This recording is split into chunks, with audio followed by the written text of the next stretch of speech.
umsebenzi wamnintsi nje kule ndawo. Jesus. Sawufunda le nto bathandekayo.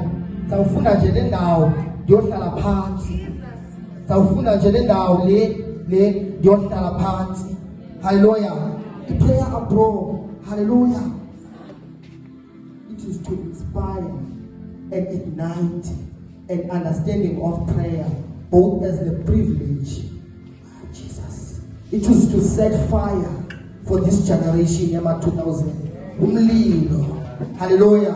It is to set fire. Hallelujah. It is to set fire. Hallelujah. Umlilo bese ngathi uyadanyaza. Kodwa we're here to inspire. Hallelujah. Sizosondelanana brother Dukiso.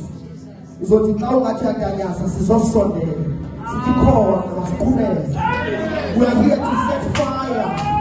We are here to set the altar of the burning fire. Sizokwakha umlilo. Sizokwakha umlilo. Ithi iBhayibhile uYesu xa wayedibana nentombi engumSamariya iyokha amanzi equleni likaYakobi elaziyo. Ithi liyeza ixesha, uthi uYesu liyeza ixesha apho ningasele kumnqula uThixo kule ntaba. Liyeza ixesha apho singasele kumnqula uThixo kwelolo.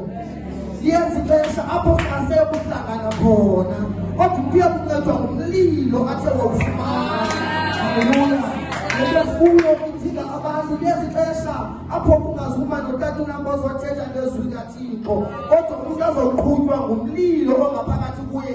Ifuna abanquli benyaniso.